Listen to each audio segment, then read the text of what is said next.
A continuación, dialogaremos sobre la ecografía Doppler vascular. La ecografía Doppler vascular se utiliza para explorar la circulación arterial y venosa. Antes de iniciar, recordemos que el sistema venoso alberga cerca del 60 al 65% del volumen sanguíneo, o sea que su superficie transversal, en proporción al sistema arterial, es 4 veces mayor. ¿Por qué es importante hablar sobre ecografía Doppler vascular? Dado que algunas asociaciones, como la Sociedad Argentina de Cardiología, en su consenso publicado en el año 2020, definen a la ecografía Doppler como el estudio de primera línea para la evaluación no invasiva de las estructuras vasculares.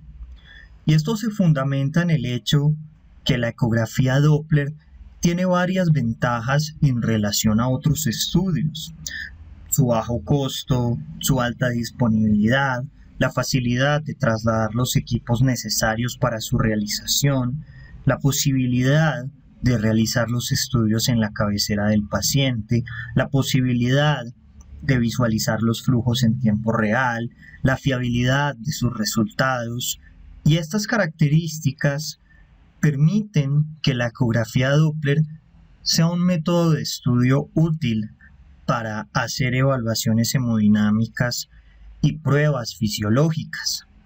La ecografía Doppler es un método imaginológico que puede complementarse con otros estudios como la tomografía computarizada, la resonancia magnética, la tomografía por emisión de positrones, la capilaroscopia, la linfografía nuclear, la angiotomografía y la angioresonancia.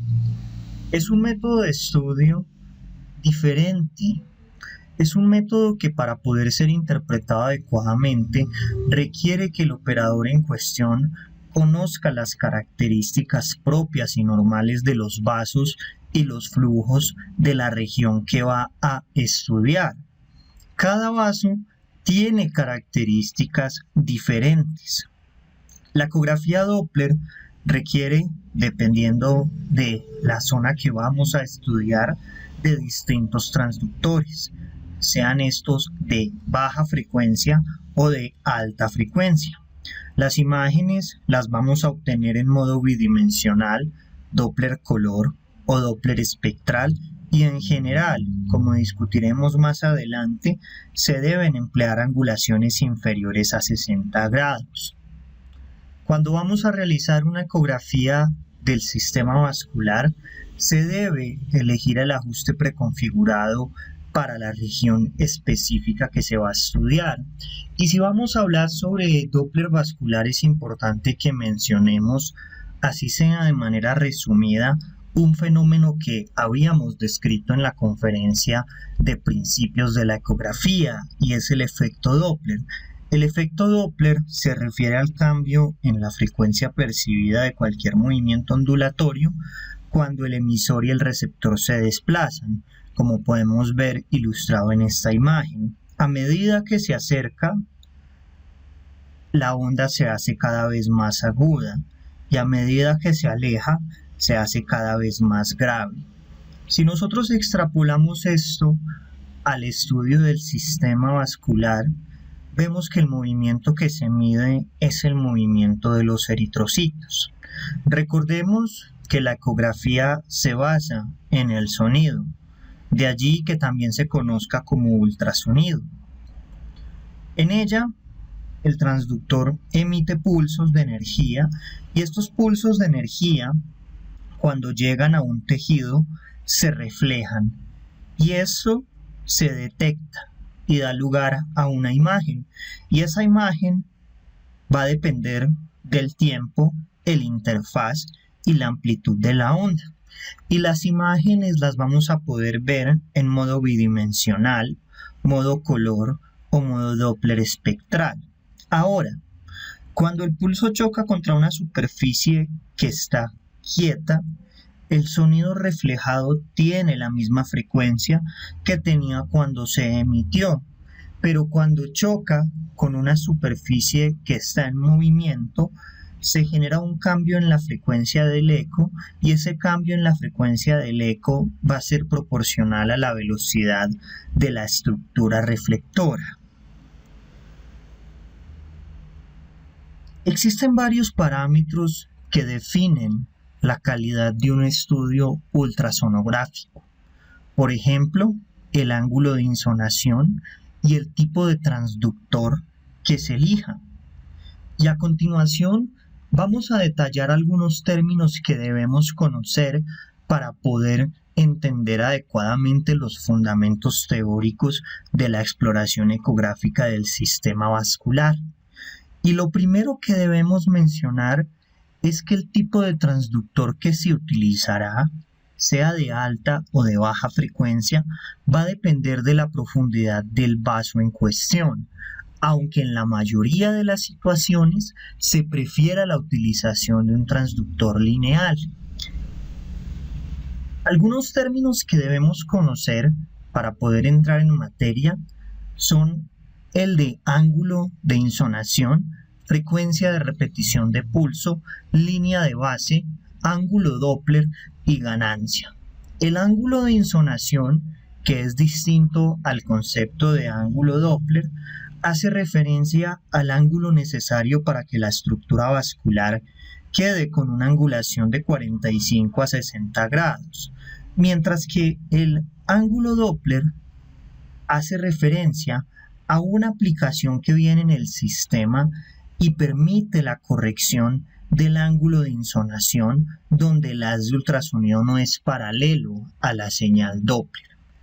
En otras palabras, el ángulo de insonación depende del operador y el ángulo Doppler es un aplicativo propio del sistema. Otro término que debemos mencionar es el de frecuencia de repetición de pulso, que define la tasa de frecuencia con la que el transductor emite pulsos de ultrasonido para poder muestrear una zona en particular. Y este se relaciona con la velocidad del flujo a estudiar. Se debe ajustar según la velocidad del flujo que se va a medir. En otras palabras, la velocidad debe encontrarse dentro del rango de velocidades que se incluyen en la escala. Por ejemplo, si la velocidad del flujo es alta, la escala de velocidad debe ser amplia. Otro término importante es el de línea de base. La línea de base sirve para representar los flujos que se alejan o que se acercan al transductor. Los que se alejan aparecen por debajo de la línea de base, mientras que los que se acercan aparecen por encima de la línea de base. Finalmente, debemos mencionar el concepto de ganancia, y la ganancia hace referencia a la amplificación de los datos.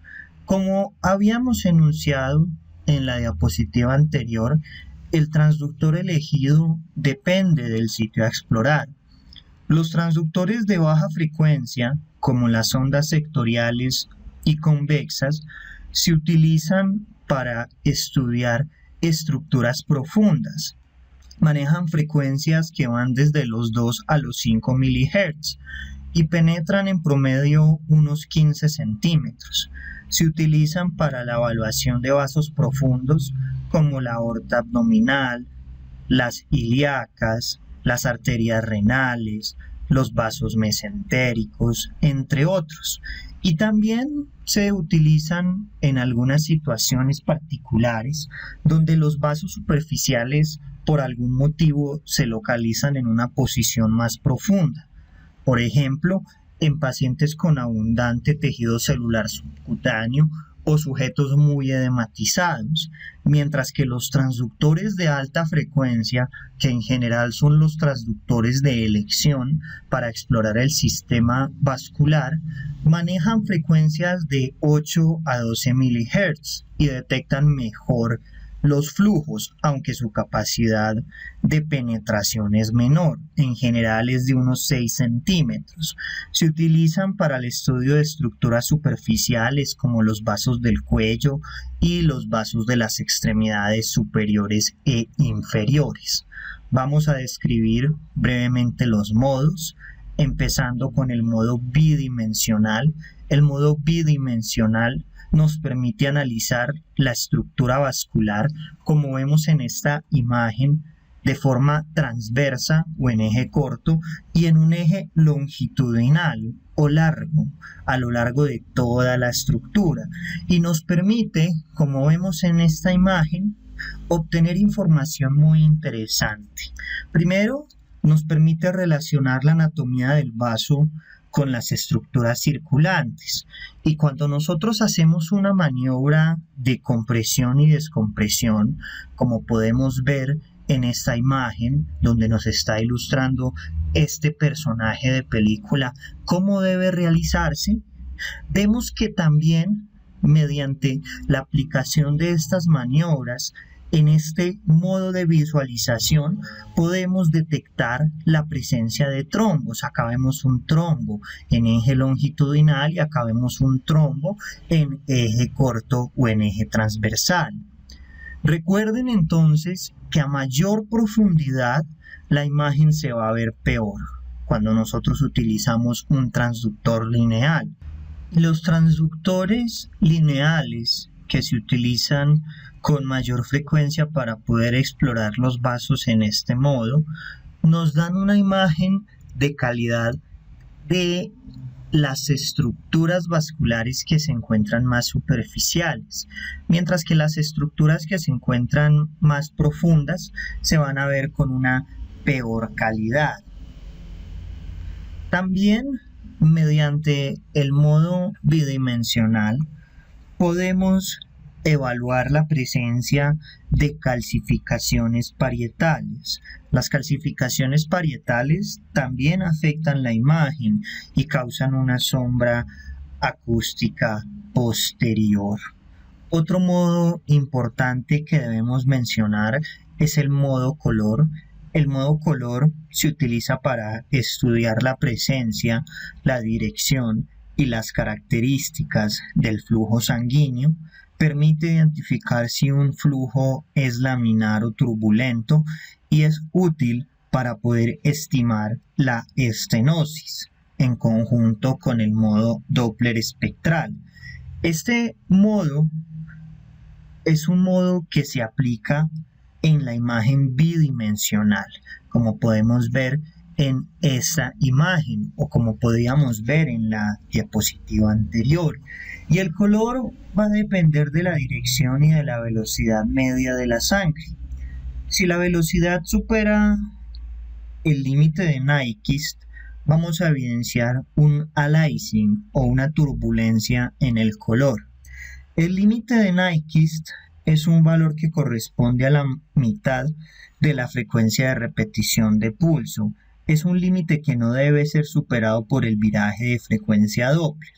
Cuando la frecuencia Doppler supera el límite de Nyquist, se producen ondas muy elevadas que no alcanzan a ser contenidas en el monitor, y precisamente ese efecto se conoce como aliasing o turbulencia. En este modo, el color se ajusta hasta que veamos flujo laminar en las zonas normales y flujo turbulento en las zonas de estenosis o en los sitios donde el lumen del vaso disminuye y se incrementa la velocidad del flujo. La ganancia es buena cuando el color no sobrepasa el límite de las paredes. Este método es útil en consonancia con el Doppler espectral, que lo vemos aquí, para medir la velocidad de pico sistólico, la velocidad al final de la diástole, la velocidad media y el índice de pulsatividad. El siguiente modo a mencionar es el modo Doppler espectral, también conocido como Doppler pulsado. Es un método que permite medir las velocidades del flujo sanguíneo, la velocidad picosistólica y la velocidad diastólica, y también permite analizar la morfología espectral, o sea, sirve para explorar la hemodinamia del vaso. Hacia arriba, en esta imagen donde tengo el cursor, podemos apreciar la amplitud, y en transversal podemos ver el tiempo. Con la información suministrada mediante Doppler espectral o pulsado, podemos determinar el grado de severidad de una estenosis a partir de criterios planteados por sociedades, como veremos en unas tablas más adelante, cuando empecemos a hablar de estenosis en las distintas zonas vasculares del cuerpo. El volumen de la muestra, que lo podemos ver acá, donde tengo el cursor y precisamente donde señala esta flecha amarilla, debe colocarse en el centro del vaso y paralelo a sus paredes en ausencia de estenosis significativa, y en el caso de sospechar una estenosis debe colocarse paralelo a la dirección del flujo y en el sitio de máxima estrechez. El ángulo de insonación debe ser igual o menor de 60. Normalmente el ángulo de insonación, como vemos en esta imagen, debe situarse entre 45 y 60 grados, esto con el objetivo de poder evitar la existencia de errores de sobreestimación, como vemos en la imagen de la derecha. El siguiente modo a mencionar es el Doppler potencia, que como indica su propio nombre, representa la potencia o la intensidad del espectro de flujo, pero no la velocidad. O sea que este modo solo señala la presencia de flujo en una estructura, y este parámetro se obtiene de la misma curva espectral. Cuanto mayor sea el número de glóbulos rojos moviéndose, mayor va a ser la información que vamos a poder obtener. Las ventajas de este modo son que tiene una sensibilidad entre 3 y 5 veces superior al Doppler color y no presenta aliasing, además de que es independiente del ángulo de insonación. Sin embargo, no da información sobre la velocidad ni el sentido del flujo, como si ocurre con el modo Doppler color. Se utiliza principalmente para diferenciar una oclusión total de una suboclusión. También es útil para detectar flujos de baja velocidad, sobre todo en el interior de los órganos o cuando tenemos vasos que están a gran profundidad o que son vasos tortuosos. En los últimos años han aparecido contrastes ecográficos de microburbujas de gas que están estabilizadas con otras sustancias. Estos contrastes permiten aumentar la intensidad de la señal Doppler. En Europa tienen el Levovist, que está compuesto de aire con galactosa y ácido palmítico. El ácido palmítico funciona como agente tensoactivo, y también en el mercado se encuentra el Sonobu, que está compuesto por hexafluoruro de azufre con una cápsula de fosfolípido. Este método es útil para la exploración transcraneal, la identificación de neovascularización, la identificación de placas inestables, la identificación de leaks en endoprótesis aórticas y también para poder diferenciar algunas estructuras, como podemos ver en esta imagen. En pantalla vemos un hígado y aquí donde tengo el cursor vemos un hemangioma hepático. Este hemangioma hepático es difícil de ver en un modo bidimensional. Miren que algunas zonas del mismo se pierden con la ecogenicidad propia del parénquima hepático.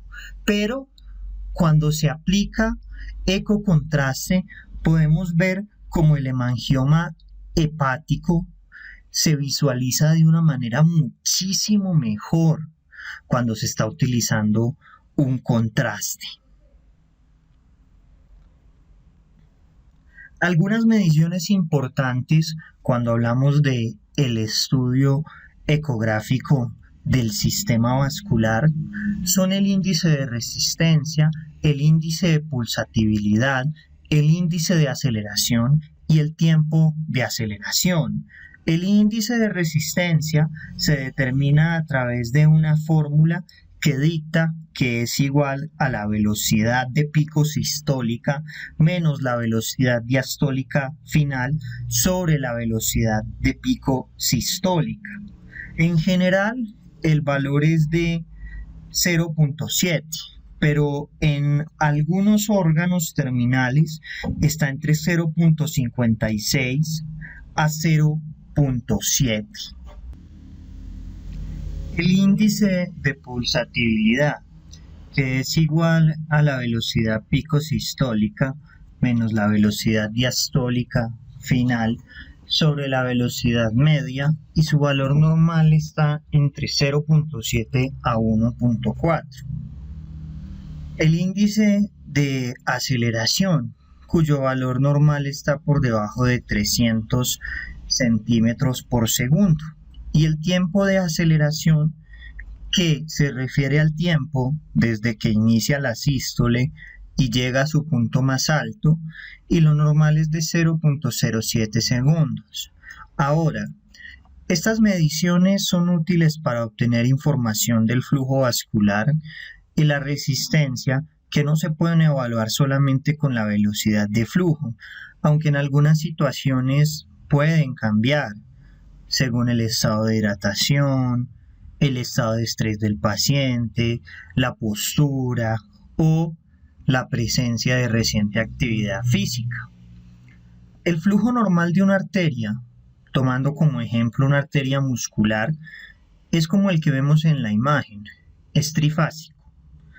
Y cada estructura vascular tiene un flujo de sangre característico que representa una morfología espectral distinta, y a lo largo de esta charla vamos a ver algunos de esos patrones. Y el patrón en cuestión va a reflejar la posición anatómica del vaso y las necesidades fisiológicas del órgano.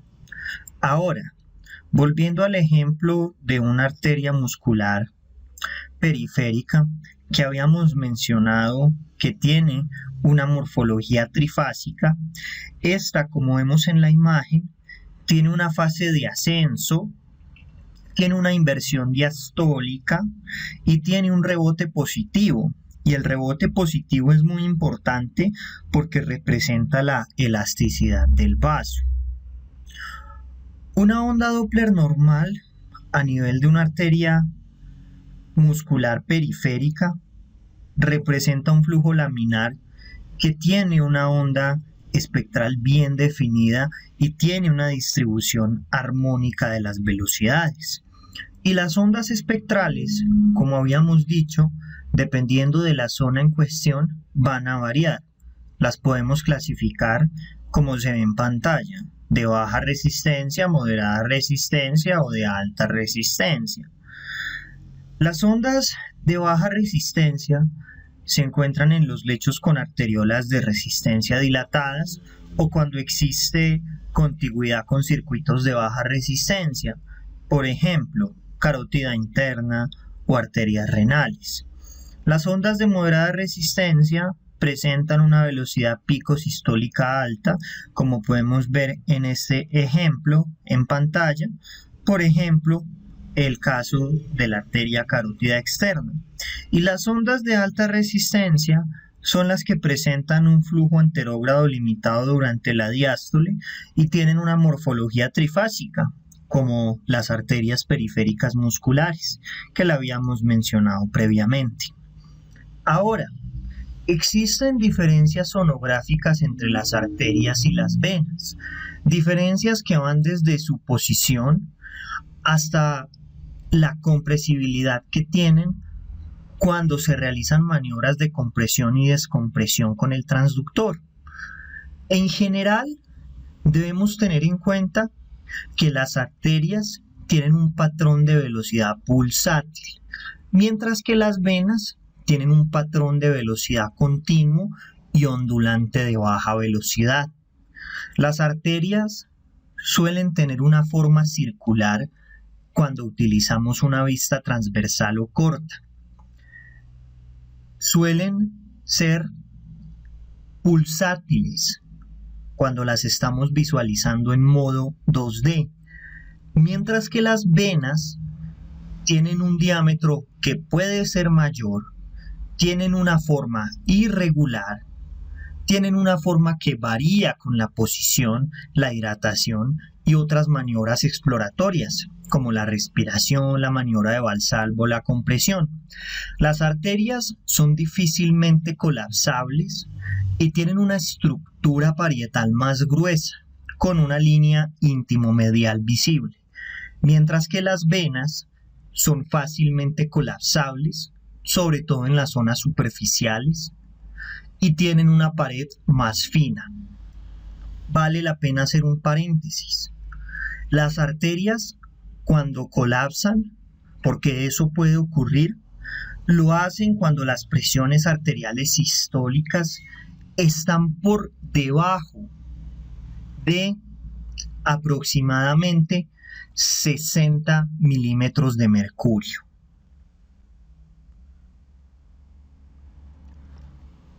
Una vez descritas las generalidades sobre la ecografía Doppler vascular, vamos a pasar a profundizar en estos puntos. Las arterias carótidas, las arterias vertebrales, las arterias y venas de los miembros superiores, las fístulas arteriovenosas para hemodiálisis, la aorta abdominal y las arterias ilíacas, las arterias renales, las arterias de los miembros inferiores y las venas de los miembros inferiores.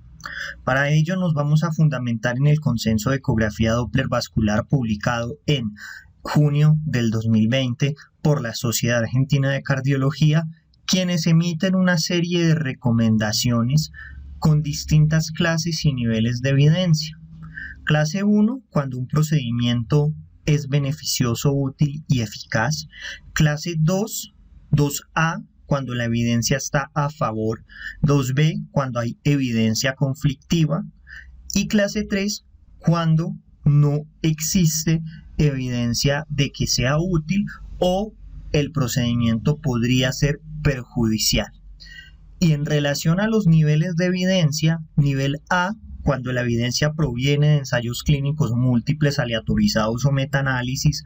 B, cuando provienen de un solo ensayo clínico aleatorizado o estudios no aleatorizados. Y C, cuando proviene de la opinión de expertos o proviene de pequeños estudios. Un breve resumen sobre las recomendaciones. En relación a la ecografía Doppler de los vasos supraórticos, no se recomienda el rastreo sistemático del espesor miointimal para evaluar el riesgo cardiovascular. Más adelante describiremos cada uno de estos puntos. Se recomienda la detección de la presencia de placa ateroesclerótica por ecografía como modificadora del riesgo en la evaluación del riesgo cardiovascular. Se recomienda la utilización de ecodoppler, angiotac y angioresonancia para la estratificación de las estenosis carotídeas, y se recomienda la utilización del ecodoppler como método de imagen de primera línea ante la sospecha de arteritis de los vasos supraórticos. Más adelante veremos algunos signos ecográficos que son sugestivos e incluso patognomónicos para determinados tipos de vasculitis. Un tema muy interesante. En relación a la ecografía Doppler de arterias y venas de los miembros superiores, esta se recomienda en conjunto con maniobras de provocación y sensibilización en el caso de los pacientes que tengan una sospecha de un síndrome de opérculo torácico. El síndrome de opérculo torácico es un síndrome que es secundario a la compresión a nivel del opérculo torácico del sistema neurovascular, de las estructuras que pasan entre el escaleno anterior y el escaleno medio. Por ejemplo, plexo braquial, arteria subclavia y vena subclavia.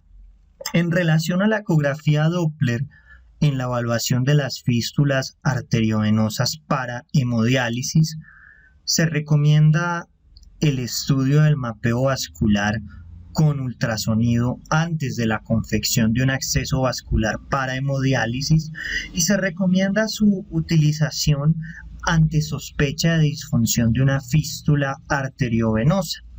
En tal concepto, el ecodoppler vascular permite determinar la repercusión hemodinámica y su causa. Sobre la ecografía Doppler de la aorta abdominal y las arterias ilíacas, cuando se va a realizar un estudio Doppler de la aorta abdominal y sus ramas, se recomienda que el paciente tenga un ayuno como mínimo de 6 horas.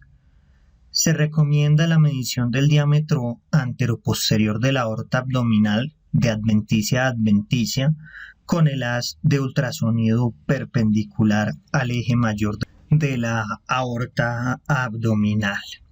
En lo que se respecta a la tamización del aneurisma de la aorta abdominal, se recomienda en varones mayores de 65 años, mujeres mayores de 65 años con antecedente o presencia de tabaquismo activo, en personas mayores de 65 años con antecedentes familiares de aneurisma de la aorta o en pacientes portadores de aneurisma en otra localización. Se recomienda realizar ultrasonido para valorar la presencia de endofugas. Las endofugas se definen como la persistencia de flujo arterial dentro del saco aneurismático luego que se implanta una endoprótesis. Se recomienda que cuando se realice un ultrasonido para poder valorar la presencia de endofugas, se utilicen escalas de Doppler color de baja velocidad o angiopower que aumentan la sensibilidad de la técnica para su detección. Sobre la ecografía Doppler de arterias renales y trasplante renal, se recomienda la utilización de ecografía Doppler como método de imagen no invasivo de primera línea cuando se busca estenosis de las arterias renales. Se recomienda en caso de sospechar displasia fibromuscular y en tal contexto se debe complementar la evaluación ultrasonográfica con angioresonancia o angiotomografía y se recomienda la utilización de ecodoppler como método de imagen no invasivo de primera línea para la valoración del sistema vascular del injerto renal. Sobre la exploración mediante ecografía Doppler de las arterias de los miembros inferiores, se recomienda complementar la información obtenida de los hallazgos de la ecodoppler arterial de los miembros inferiores con la medición del ITB, que es el índice tobillo-brazo, fundamentalmente en los pacientes con múltiples lesiones o enfermedad arterial difusa de miembros inferiores. Esto con la finalidad de determinar el impacto funcional distal de la enfermedad. Se recomienda valorar en primer lugar con ecografía Doppler arterial la presencia de posibles complicaciones en los sitios de punción luego de una intervención y se recomienda la evaluación inicial con ecografía Doppler arterial de los miembros inferiores para el diagnóstico y para el seguimiento de la patología no ateroesclerótica de los miembros inferiores. Finalmente, en relación a la ecografía Doppler de las venas de los miembros inferiores, para poder empezar a entrar en materia, se recomienda la utilización de ecografía Doppler como método de imagen no invasivo de primera línea en la búsqueda de trombosis venosa de miembros inferiores. Se recomienda el uso de la clasificación CEAP, que la veremos más adelante, para la valoración de la severidad de la enfermedad venosa. La ecografía Doppler es el método diagnóstico de elección para confirmar la presencia de enfermedad venosa crónica, así como para poder determinar la causa y el patrón de reflujo, y la insuficiencia venosa se define para la Sociedad Argentina de Cardiología y su consenso de ecografía Doppler vascular como un flujo retrógrado que dura de 0.5 segundos o más en el sistema venoso superficial, de 1 segundo o más en el sistema venoso profundo y de 0.35 segundos o más en el eje perforante. ¿Y qué es todo esto de los sistemas venosos de los miembros inferiores? Resulta que las venas de las extremidades inferiores están divididas en 3 sistemas: un sistema venoso superficial y un sistema venoso profundo, además de un sistema venoso que se conoce como sistema venoso perforante. El sistema venoso superficial, que lo vemos donde tengo el cursor y lo vemos también acá, se constituye por la vena safena interna, la vena safena externa y sus tributarias, y a su vez se divide en 2 grupos: un grupo troncular, que está compuesto por la safena interna o mayor y la safena externa o menor, y un grupo reticular que está compuesto por una compleja red de venas que anastomosan todas las venas del sistema venoso superficial y que discurren subcutáneamente por toda la extremidad. Aquí es donde encontramos a las venas comunicantes. La safena interna se origina en el arco dorsal del pie y asciende hasta que llega al triángulo de Scarpa, que está constituido por el músculo sartorio, el aductor largo y el ligamento inguinal, y luego se profundiza hasta que drena en la vena femoral, mientras que la vena safena externa se origina como una continuación de la vena dorsal externa del pie. Su dirección es posterior y esta misma vena asciende de manera posterior hasta que llega a la zona poplitea luego de subir por el surco que separa los gemelos. El sistema venoso profundo es un sistema subfacial. Está ubicado bajo la fascia y está compuesto por las venas profundas. Las venas profundas acompañan a las arterias y dependiendo la arteria en cuestión recibe su nombre.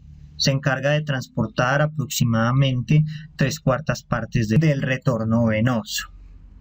Y finalmente tenemos el sistema perforante, que el sistema perforante está constituido por las venas que perforan la fascia y comunican al sistema venoso superficial con el sistema venoso profundo. Y estas venas pueden clasificarse como directas o indirectas. Y ahí encontramos, por ejemplo, venas como la perforante de Boyd, la perforante de Sherman, la perforante de May, la de Custer, la de Hash, la de Dodd, la de Hunter y la perforante del hueco popliteo. Al menos así se conocían en los textos de anatomía clásica, porque estos epónimos actualmente han sido relegados y han sido reemplazados por otros, como veremos en la siguiente diapositiva. El retorno venoso depende del visa fonte, del visa tergo y de la esponja plantar de Lehart. La visa tergo tiene un valor promedio de 10 a 15 milímetros de mercurio y se origina con la sístole cardíaca y es la presión residual con la cual la sangre sale por el lecho capilar. La visa fonte es la expiración torácica y los gradientes negativos que producen los movimientos respiratorios. Y finalmente, el otro determinante del retorno venoso, que es la esponja plantar de Lehart, es el efecto que se genera cuando la persona camina y se produce la compresión de los gemelos y la esponja plantar de Lehart funciona como un ayudante para el adecuado retorno venoso. Esta es la nueva nomenclatura de las venas del sistema perforante que la pueden ver en pantalla.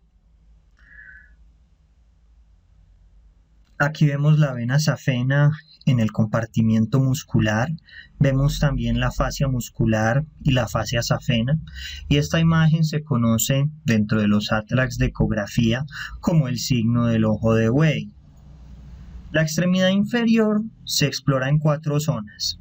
A nivel inguinal, donde se une la safena con la femoral, se explora en el primer tercio del muslo, en el último tercio del muslo, en la zona poplitea y bajo la zona poplitea.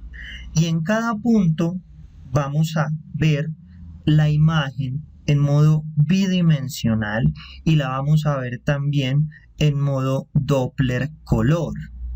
Vamos a buscar reflujo patológico en eje longitudinal. Debemos considerar el reflujo como algo normal cuando nosotros estamos haciendo exploraciones a nivel proximal. Sin embargo, el reflujo debe estar ausente a nivel distal. Y hablamos de un reflujo venoso anormal si este reflujo es mayor a 0.5 segundos. De igual forma, las venas las vamos a poder explorar mejor desde distintas posiciones cuando ponemos el transductor. Por ejemplo, la tibial anterior se ve mejor en una proyección anterior. La peronea se ve mejor en una vista posterior. Y la tibial posterior se ve mejor en una vista medial, como podemos apreciar en esta imagen.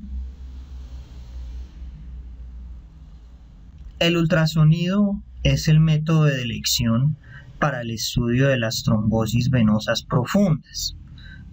El flujo venoso normal es fásico con la respiración y tiene poca pendiente. El estudio ecográfico del sistema venoso tiene una sensibilidad mayor del 90% y una especificidad del 95% para el diagnóstico de las trombosis venosas profundas sintomáticas. Tiene una sensibilidad del 97% para la trombosis venosa profunda proximal y del 73% para la trombosis venosa profunda distal. Las venas más afectadas por trombosis venosa profunda son las venas profundas de la pantorrilla, las venas femorales, las venas popliteas y también las ilíacas. Se debe evaluar el sistema venoso profundo desde el ligamento inguinal hasta el tobillo. En otras palabras, debemos evaluar las venas femorales comunes, las venas femorales superficiales, también la vena femoral profunda, la vena poplitea, el tronco tibio peronero, las venas tibiales y las peroneras en la pantorrilla. Se recomienda, como vemos en esta imagen, realizar una compresión venosa a intervalos de 2 centímetros, evaluando todas las venas del sistema profundo. El criterio diagnóstico de una trombosis venosa profunda es la incompresibilidad total o parcial de la vena cuando la estamos explorando mediante una vista transversal, cuando estamos ejerciendo presión con el transductor contra ella. En pantalla vemos una trombosis venosa de la vena superficial femoral y vemos también cómo existe una ausencia de la compresión de la respectiva vena.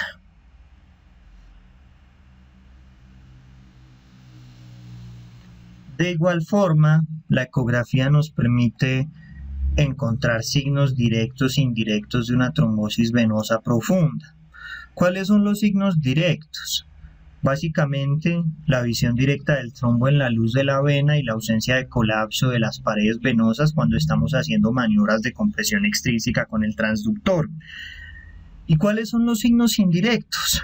Estos signos indirectos se detectan principalmente en la femoral común y en la vena ilíaca externa, y son la ausencia de color espontáneo luego de las maniobras de compresión de los plexos venosos distales, la ausencia de señal Doppler espontánea del interior de la luz venosa, la ausencia de variación de flujo venoso con la inspiración y la aspiración profunda, el mal relleno de color con colapsabilidad incompleta de la vena, y también la ecografía nos permite distinguir una trombosis venosa profunda aguda de una crónica. La trombosis aguda, que es de días a semanas, se caracteriza por distensión venosa, trombos anecóicos o hipoecóicos, debido a que son trombos de material esponjoso, un trombo mal adherido flotante, una vena no o parcialmente compresible, una pared venosa lisa y fina, y una ausencia o disminución de flujo sin la presencia de colaterales, porque es algo agudo. En la trombosis subaguda, que es de semanas a meses, vamos a ver que no va a haber una distensión venosa porque hay una lisis parcial del trombo. El trombo lo vamos a ver con una moderada ecogenicidad debido a que hay un aumento de los componentes celulares. El trombo va a estar adherido a la pared venosa va a estar más gruesa, puede haber recanalización parcial y pueden existir colaterales. Y en la trombosis crónica, que es de meses u años, vamos a ver una reducción del diámetro venoso, un trombo ecogénico, porque el trombo se hace rico en fibroblastos y colágeno, una recanalización parcial con defectos de reflexión en la luz, una pared venosa gruesa, fibrosa e irregular, a veces con zonas de calcificación. Vamos a poder ver reflujo y vamos a ver colaterales alrededor de los segmentos ocluidos. Aquí vemos una trombosis venosa profunda aguda y una trombosis venosa crónica. La trombosis venosa crónica es la que permite apreciar unas zonas donde hay una recanalización. Aquí vemos otra imagen muy interesante de la vena poplitea. Vemos su espectro Doppler, vemos que la onda espectral es ondulante y que se relaciona con un patrón respiratorio, además de que maneja un flujo de baja presión. Acá vemos la inspiración donde la vena colapsa y acá vemos la expiración donde ocurre precisamente lo contrario. La enfermedad venosa se caracteriza entonces por la presencia de reflujo en el Doppler espectral. Cuando nosotros vamos a utilizar la ecografía de Doppler para poder evaluar las venas de las extremidades inferiores, el estudio lo vamos a hacer con un transductor lineal. Vamos a evaluar la competencia del sistema venoso superficial y profundo, y lo que recomienda la literatura es que se evalúe en bipedestación. Según los textos, cuando el paciente se encuentra en decúbito, la presión dentro del vaso es de aproximadamente 15 a 20 milímetros de mercurio en la vena, y cuando el paciente se pone en bipedestación, la presión es en torno a 90 milímetros de mercurio. El estudio, como bien dijimos, se inicia en la arcada inguinal y se sigue todo el trayecto de las venas hasta el pie. Vamos a mirar información anatómica, la presencia o la ausencia de reflujo, vamos a hacer maniobras para la provocación del aumento del flujo, vamos a mirar la permeabilidad y vamos a mirar la compresión de la vena. Las venas normales, como hemos dicho, son compresibles y son anecoicas, como podemos ver en la vena de arriba. La vena safena mayor puede medir hasta unos 6 milímetros en el callado y en su trayecto más o menos unos 4 milímetros.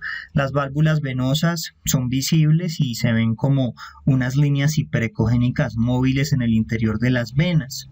El flujo venoso es espontáneo a nivel proximal y, como habíamos visto en unos ejemplos previos, se observa una modulación respiratoria. Y esa modulación respiratoria es indicativo de que existe permeabilidad desde la vena evaluada hasta la vena cava inferior.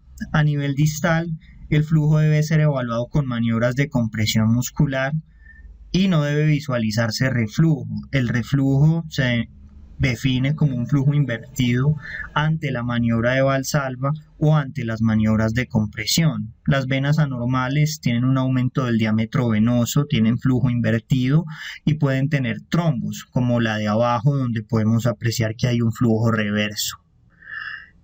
La enfermedad venosa la tenemos que clasificar a través de la clasificación CAP, que tiene en cuenta la clínica, la etiología, la anatomía y la fisiopatología.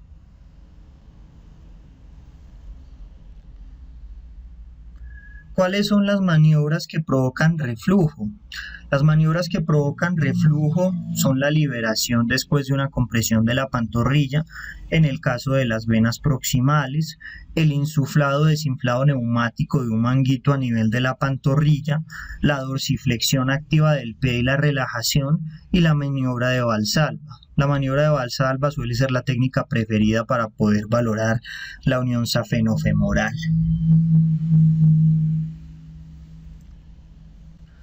Ahora, también es importante que nosotros siempre, antes de colocar un catéter venoso central, hagamos ecografía, porque la trombosis venosa profunda yugular y de las venas de las extremidades inferiores, aunque es rara, puede ocurrir y de hecho representa entre el 4 al 10% de las trombosis venosas.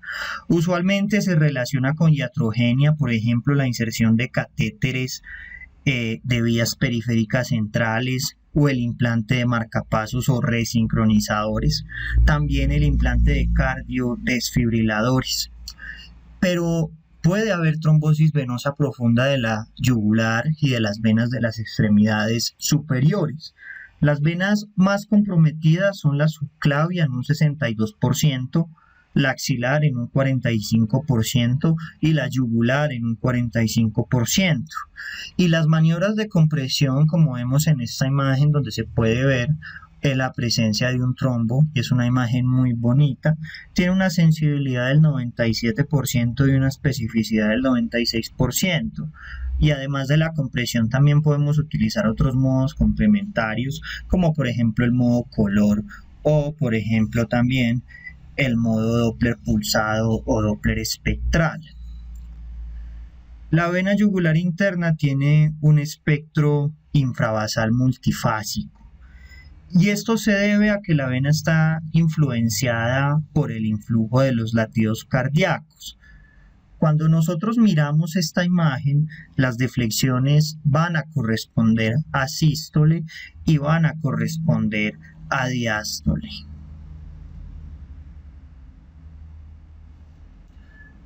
Para pasar a hablar de estenosis arteriales, debemos hablar sobre cómo se ve un flujo normal, que ya lo hemos mencionado, cómo se ve un flujo preestenótico, intraestenótico y postestenótico.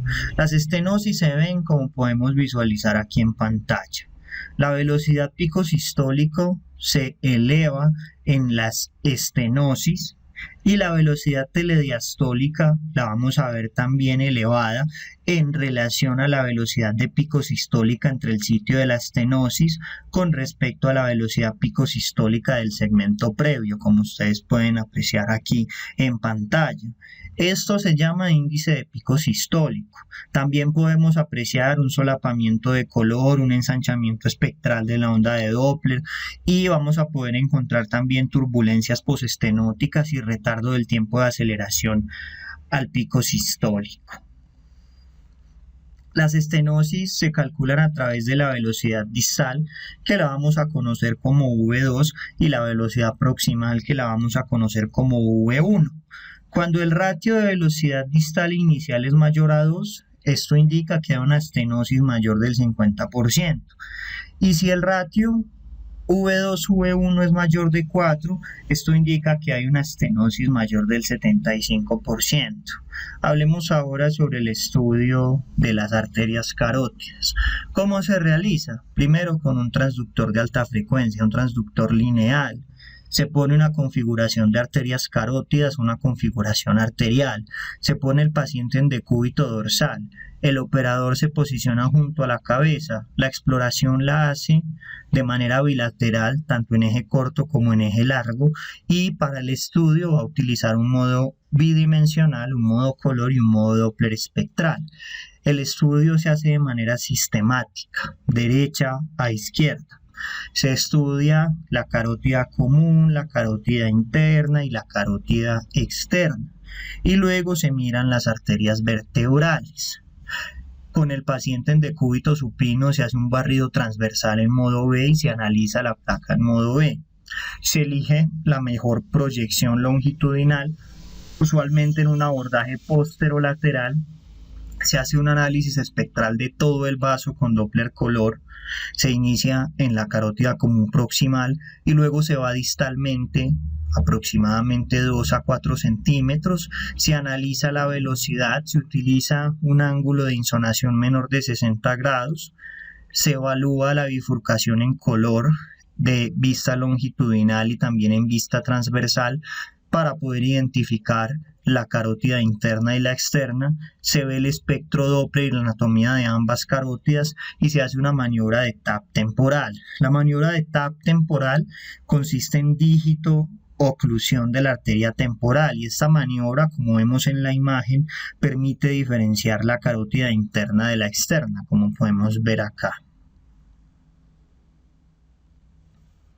Ahora, cuando nosotros exploramos las carótidas, recordemos por favor que nosotros podemos tener arterias con pulsatividad baja, que son flujos de baja resistencia, carótidas, renales, hepáticas, esplénicas, con pulsatividad moderada, que son flujos de moderada a alta resistencia, como las carótidas externas, la mesentérica superior.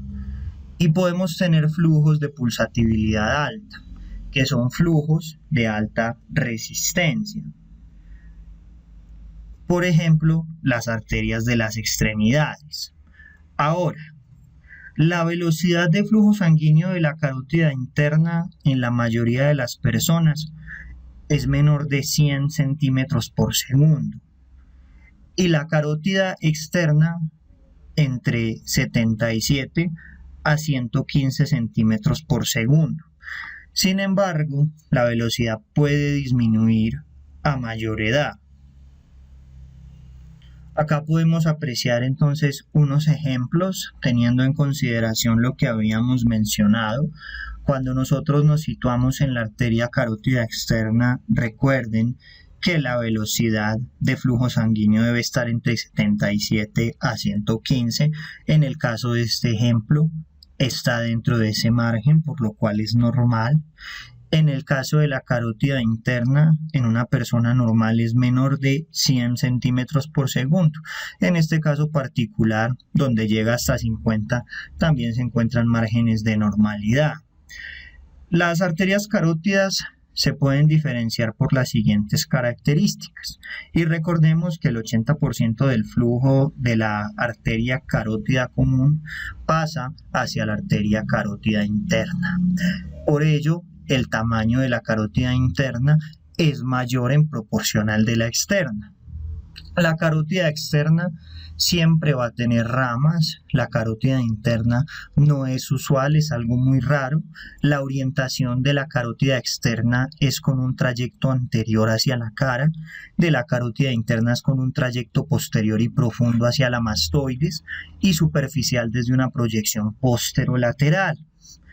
En cuanto al Doppler, la carótida externa, como hemos visto en reiteradas ocasiones, es de alta resistencia y la carótida interna de baja resistencia. Cuando se hace una maniobra de temporal tap, las oscilaciones de la carótida externa son bien transmitidas, mientras que en la carótida interna las oscilaciones son poco transmitidas. Las carótidas, como hemos dicho, se estudian desde su origen. En el lado derecho, desde su nacimiento en el tronquio brachiocefálico, que es un sitio frecuente de ateromas, y en el lado izquierdo, desde el callado aórtico hasta la bifurcación carotidia. La carótida común tiene un flujo laminar que en la bifurcación se vuelve turbulento. La arteria carótida común tiene flujos de baja resistencia en diástole. Algunos textos mencionan que el flujo de la carótida común tiene características de alta y de baja resistencia, como si fuera una mezcla entre la carótida interna y la externa. Recordemos que la arteria tiene una íntima, donde está el endotelio, una media que está compuesta por tejido conectivo y músculo liso, que se va a encargar de darle rigidez a la arteria, y una adventicia, que básicamente es tejido conectivo. Dependiendo de la resolución del equipo, miren esta imagen tan bonita, vamos a poder ver las tres, como es el caso de esta imagen en cuestión. El lumen va a ser el que va a estar en contacto con la íntima. La zona intermedia debe ser hipoecoica y la adventicia la vamos a ver más hiperecoica. Acá podemos ver la arteria carótida común, la arteria carótida interna, miren que es más grande, la arteria carótida externa. Acá podemos ver los flujos Doppler de una persona normal y aquí podemos apreciar las tres capas. Se ve muy bonita esta imagen.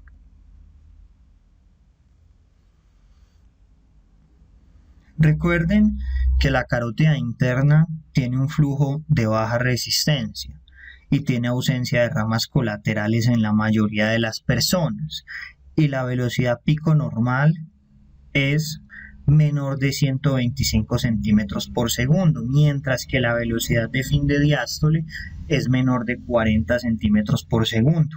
Es posible diferenciar la carótida interna de la externa por presentar flujo de baja resistencia o flujo continuo en diástole, además de la carencia de ramas.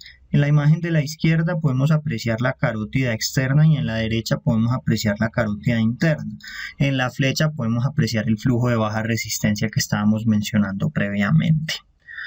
También el estudio de la ecografía Doppler permite identificar las oclusiones de la carótida común. En el 25% de los pacientes puede conservarse el flujo de manera reversa. Usualmente las oclusiones no son uniformes, vamos a ver una mayor velocidad de flujo diastólico distalmente, en la parte proximal de la oclusión vamos a ver una mayor resistencia y distalmente vamos a ver una disminución de la velocidad de pico sistólica.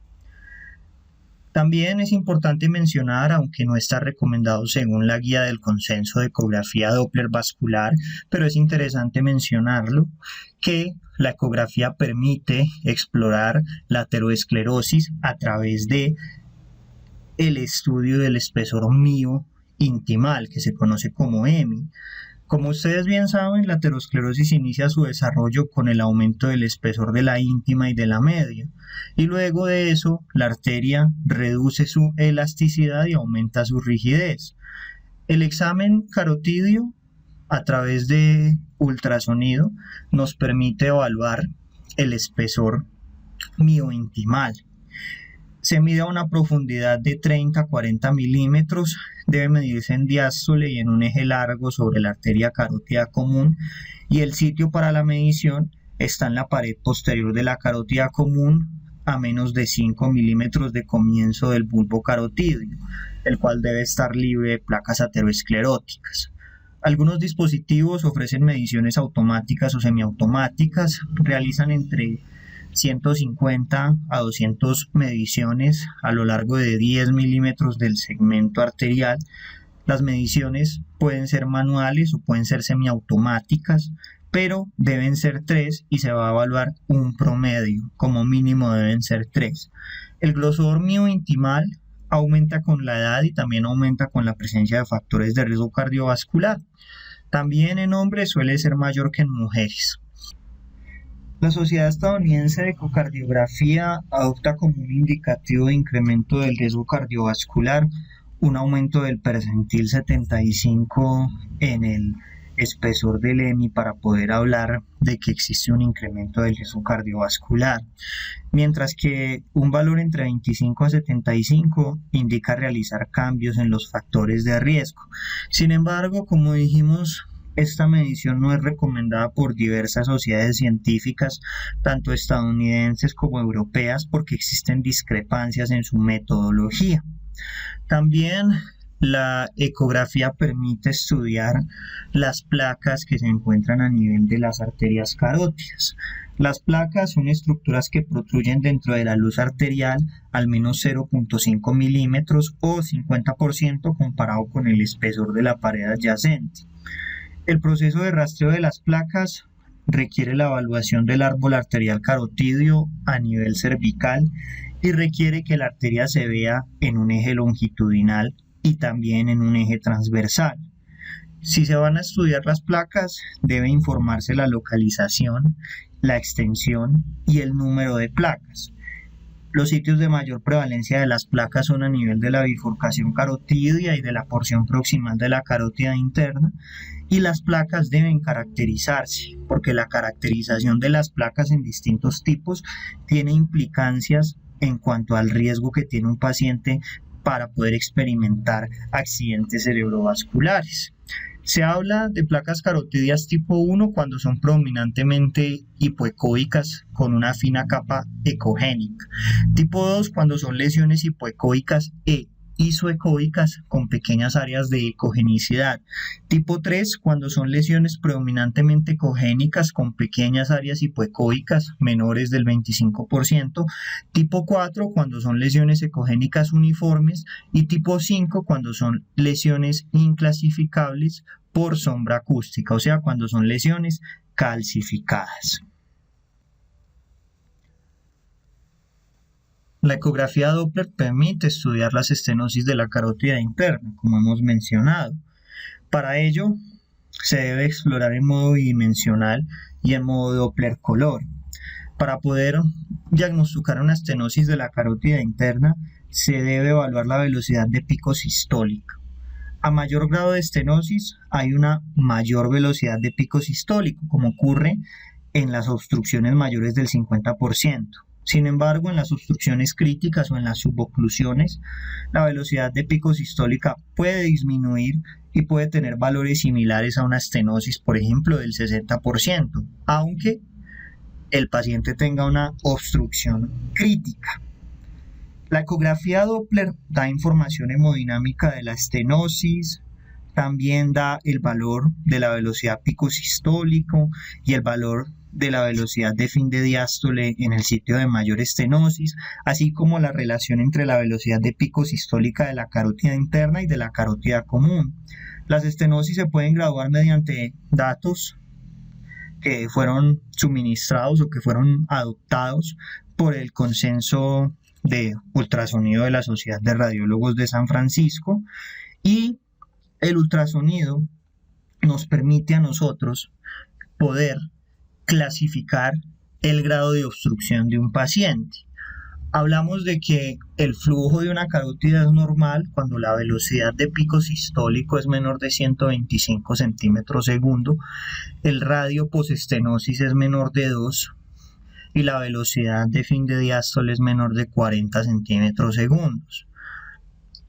Estas características en un paciente que tiene una placa y que tiene una obstrucción de 0 a 49% van a ser iguales. Cuando un paciente empieza a tener obstrucciones de 50% en adelante, la velocidad de pico sistólico aumenta por encima de 125, el ratio posestenosis aumenta y también aumenta la velocidad fin de diástole por encima de 40 centímetros, pero se encuentra por debajo de 100 centímetros por segundo. Cuando las obstrucciones son mayores o iguales al 60%, vamos a ver una velocidad de pico sistólica superior a 125 centímetros por segundo, una velocidad de fin de diástole menor de 100 centímetros por segundo, un ratio posestenosis mayor de 3. Cuando las obstrucciones son de 70% en adelante, la velocidad de pico sistólica se va a duplicar, va a estar por encima de 240. La velocidad de fin de diástole va a estar por encima de 100 y el ratio va a estar por encima de 4. En el caso de las obstrucciones de 80% más, la velocidad de pico sistólica va a estar por encima de 370. La velocidad de fin de diástole por encima de 100, el ratio posestenosis por encima de 4. Cuando las oclusiones son de 90% más, la velocidad de pico sistólica está por encima de 400 centímetros segundos, la velocidad fin diástole por encima de 10 y el ratio posestenosis está por encima de 5. Ahora, para diferenciar una estenosis de 70% de una estenosis de 90%, se puede evaluar la velocidad pico sistólica posestenosis y también se puede evaluar la presencia de flujo colateral en la arteria cerebral media y en la oftálmica. En los casos de estenosis muy severas, que se definen como estenosis u obstrucciones de 80% más o una oclusión de la carótida interna, el Doppler transcraneal va a ser útil. Se habla de una onda Doppler alterada en el Doppler transcraneal cuando la velocidad pico sistólica es mayor del 30% entre la cerebral media derecha y la izquierda, con un tiempo pico superior de 70 ms, homolateral a la lesión. La arteria oftálmica se evalúa con un Doppler con frecuencia de 1.5 a 4 MHz. Se pone el transductor sobre el ojo cerrado y en estenosis severas de la carótida interna vamos a ver una disminución de la velocidad de pico sistólica de la arteria oftálmica con una variación de 30% más de la velocidad de pico sistólica. Y en los casos de una oclusión vamos a ver un flujo invertido. Aquí vemos un Doppler de la arteria oftálmica. En la imagen de la izquierda, donde tengo el cursor, se ve un flujo normal. En la derecha vemos un flujo invertido. Acá lo estoy señalando con el láser. Este flujo invertido, como mencionamos en la diapositiva previa, indica la oclusión de la carótida interna homolateral. Sobre la estenosis de la carótida común, esto puede ocurrir, aunque no es lo más común, es raro. Usualmente no hay estenosis de la carótida común, pero puede ocurrir en casos de aterosclerosis severa o en procesos inflamatorios que sean fruto de enfermedades como la vasculitis de Takayasu, la arteritis de células gigantes o en los pacientes que están en radioterapia. La estenosis de la carótida común puede diagnosticarse cuando se encuentra una velocidad pico sistólica superior de 180 centímetros por segundo y una velocidad de fin de diástole mayor de 30 centímetros por segundo. Sin embargo, estos datos solamente son capaces de identificar las estenosis de más del 50%. El ultrasonido también es útil para poder cuantificar el grado de restenosis posendarectomía con parche o el grado de restenosis intrastent de los pacientes. También permite diferenciar una oclusión de una oclusión subtotal o suboclusión. En la oclusión hay un cese al flujo, el lumen ocluido va a ser anecoico o hipoecoico y va a haber ausencia de color, Doppler espectral o Power Doppler. Y en las suboclusiones u oclusiones subtotales vamos a ver un flujo disminuido, un colapso o una disminución del diámetro de la carótida interna distal a la estenosis. Aquí podemos apreciar una oclusión total.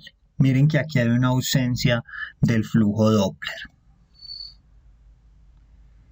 Como dijimos, el ultrasonido también es útil en el contexto de las vasculitis. Es útil para identificar la arteritis de células gigantes y la arteritis de Takayasu. De hecho, según el consenso de ecografía Doppler vascular, es el examen de primera línea. La arteritis temporal afecta a las arterias temporales principalmente, y la enfermedad de Takayasu compromete las arterias subclavias, la axilar y las arterias braquiales. El límite de espesor mío intimal a nivel de la arteria temporal es de 0.3 a 0.6 milímetros. Cuando se encuentran mediciones superiores a 0.7 milímetros, estos resultados predicen resultados positivos en las biopsias. En la arteritis temporal es característico que se encuentre un hallazgo que se conoce como el signo del halo, que el signo del halo es un área hipoecoica alrededor de la luz, como podemos ver en esta primera imagen. Y este es un signo que es típico de las enfermedades arteriales inflamatorias y se debe al edema de la pared arterial en fase aguda. Tiene una sensibilidad del 73%, pero una especificidad del 100%. Y en la arteritis de Takayasu vamos a ver un compromiso de la arteria subclavia, sobre todo de la arteria subclavia izquierda, de la carótida común y de las arterias renales. Y podemos encontrar un signo que se conoce como el signo del macarrón o el signo de la escarapela. Podemos verlo en pantalla. La ecografía también es útil para encontrar disecciones de la arteria carótida, como podemos ver en pantalla. Y la disección de la arteria carótida es una importante causa de accidente cerebrovascular en pacientes jóvenes y en adultos de mediana edad. Puede ocurrir después de un traumatismo menor de la cabeza y del cuello, pero algunos factores de riesgo como la hipertensión y la displasia fibromuscular aumentan el riesgo de que esta pueda ocurrir. Cuando nosotros estamos buscando disecciones de la carótida, vamos a identificar la presencia de un hematoma intramural en la arteria y a veces vamos a poder ver una estenosis. Puede acompañarse de signos indirectos como un aumento o una disminución de la pulsatividad de la sangre o de la velocidad del flujo sanguíneo a nivel de la carótida común. A veces vamos a poder ver un flap miointimal, a veces vamos a ver la presencia de dos luces. En esta imagen se ve este ejemplo. La luz verdadera es la roja, la luz falsa es azul y el flap es lo que vemos allí interpuesto. Así lo estaríamos viendo en modo bidimensional. Esta imagen es una imagen muy bonita donde podemos apreciar una disección de la arteria carótida. Las arterias vertebrales también se pueden explorar, aunque de manera parcial, mediante ecografía Doppler. Las arterias vertebrales, recuerden, nacen de las arterias subclavias y en su sector extracraneal ascienden por el cuello paralelamente a las arterias carótidas a través de los agujeros transversos de las vértebras cervicales, desde C6 hasta ubicarse intracranealmente cuando se unen con su par y forman el tronco basilar que se va a encargar de irrigar la parte posterior del encéfalo. Las arterias vertebrales congénitamente son asimétricas y tienen diferencias de tamaño y pueden presentar también hipoplasia unilateral. Se define como hipoplasia cuando el tamaño de la arteria es menor de 2.2 o también en algunas ocasiones puede existir incluso atresia de las mismas sin que exista una confluencia vertebrobasilar. Recuerden que las arterias vertebrales tienen segmentos. Las obstrucciones de las arterias vertebrales se suelen reportar en su mayoría de casos en el origen. El segmento V2, como vemos en esta imagen, va desde C6 hasta el atlas y es el segmento que se explora usualmente con ultrasonido. El segmento V1 es difícil de explorar.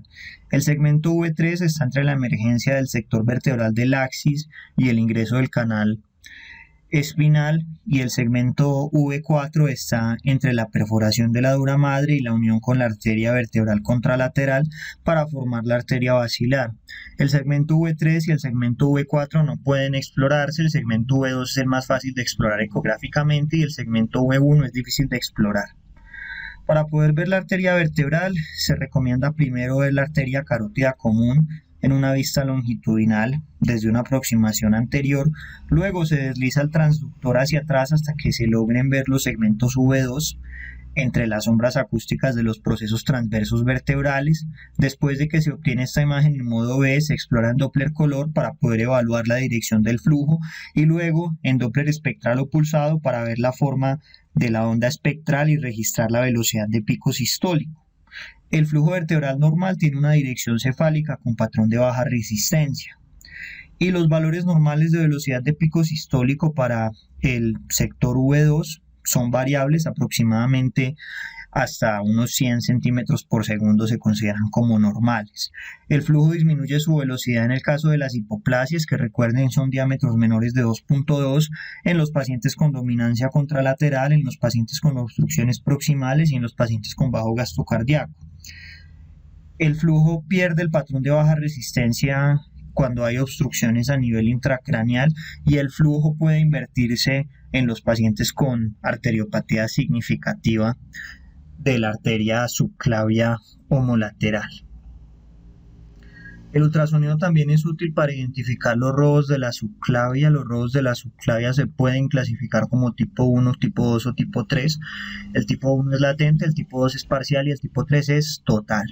Recuerden que el flujo normal de la vertebral es anterógrado y es de baja resistencia y los cambios de este patrón sugieren signos directos o indirectos de patología.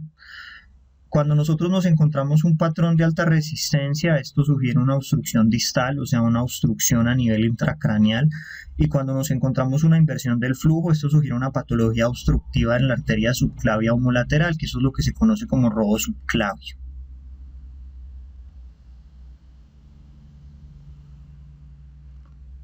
La ecografía también es útil para explorar las arterias de las extremidades superiores. La exploración inicial es bidimensional. Desde el lado derecho se explora el tronco brachiocefálico y se pasa a la arteria subclavia. Se explora el hueco axilar, donde vamos a explorar la arteria axilar.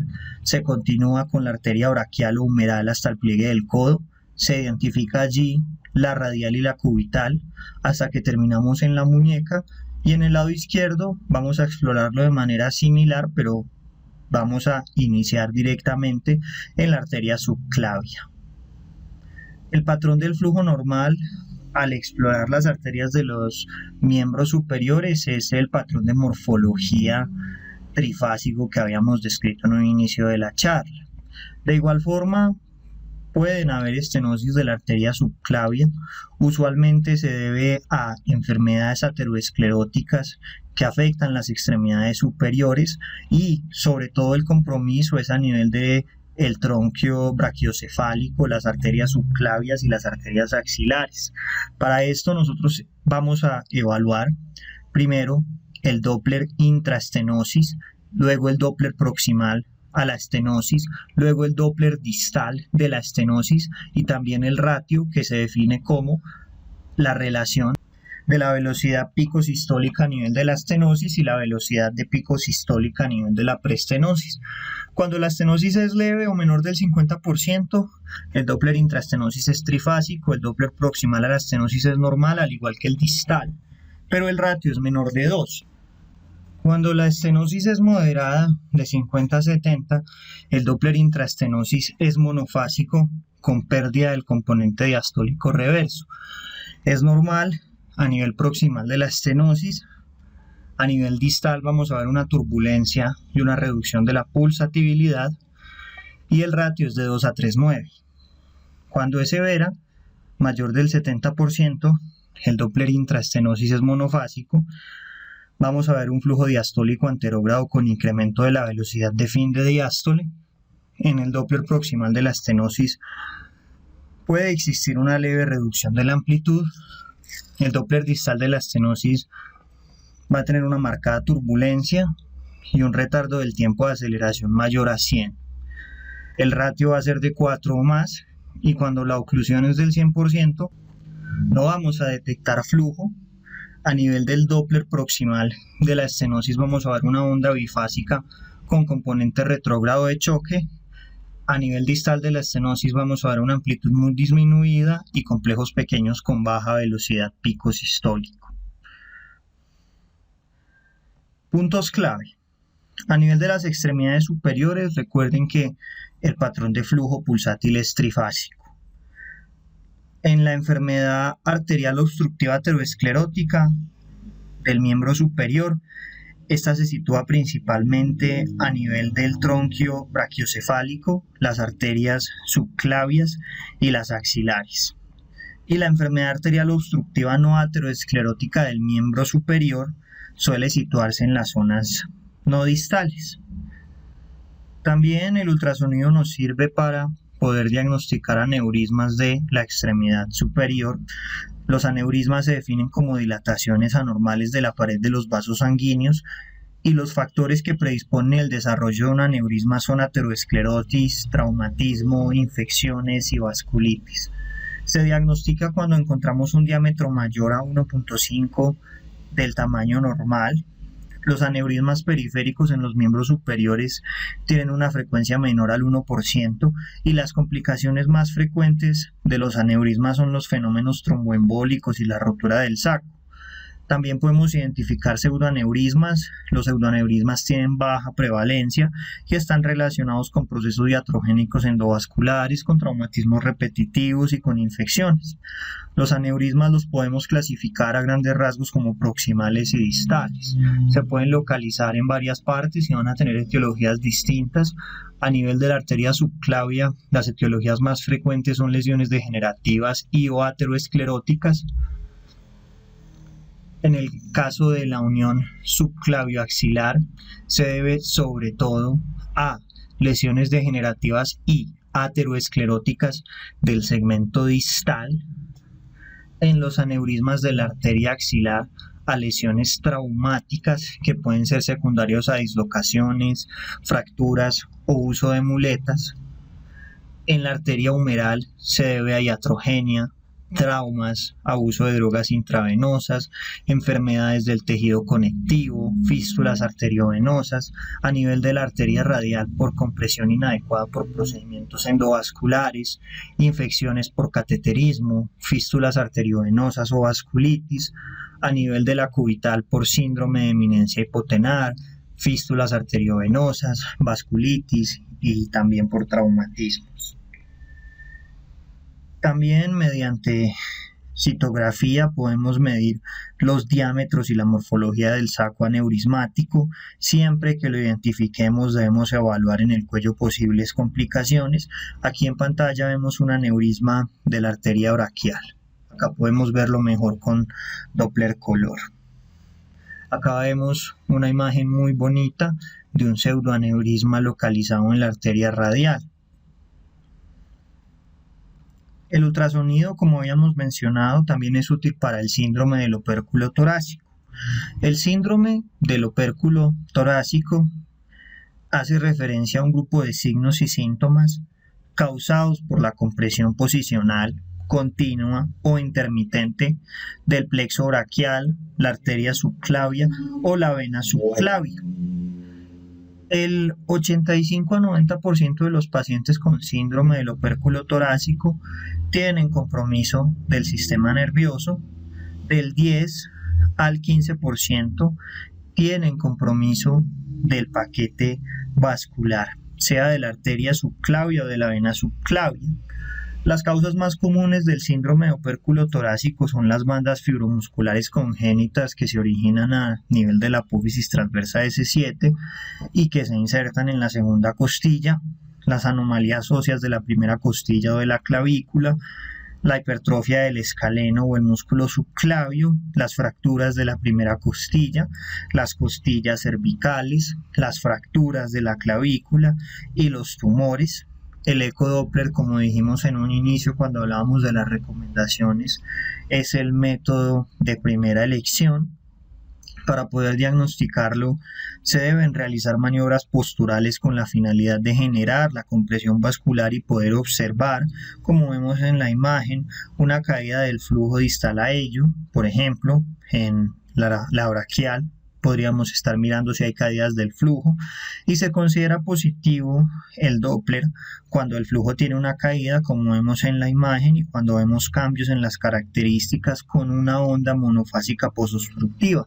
La prueba que se utiliza para poder generar la compresión se conoce como la prueba de Addison, que básicamente consiste en abducir y rotar el hombro y se gira la cabeza en dirección al hombro que está abducido. Sobre las fístulas arteriovenosas, recuerden que los pacientes que deben ser sometidos a hemodiálisis requieren un acceso vascular funcional, y el acceso vascular para la hemodiálisis en esos pacientes es algo que es fundamental para su sobrevida, por lo cual algunas situaciones como las obstrucciones de la fístula arteriovenosa son situaciones de urgencia, y mediante eco nosotros podemos encontrar obstrucciones, estenosis, dilataciones, hiperplasias, seromas, hematomas, trombosis y signos sugestivos de infección.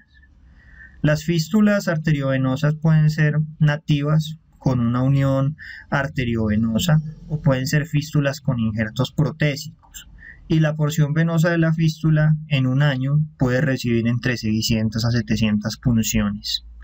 El ultrasonido es muy útil también para la confección del acceso y luego de la confección para su seguimiento en el tiempo, y en el contexto de las fístulas arteriovenosas el objetivo del ultrasonido básicamente es el mapeo de las venas y las arterias, la determinación de la permeabilidad y del flujo adecuado, el diagnóstico de complicaciones como estenosis y trombosis. Estas se sospechan cuando encontramos un flujo menor de 400 mililitros minuto durante la hemodiálisis, cuando hay dolor en el acceso o cuando hay aumento de la presión venosa sensada por la máquina.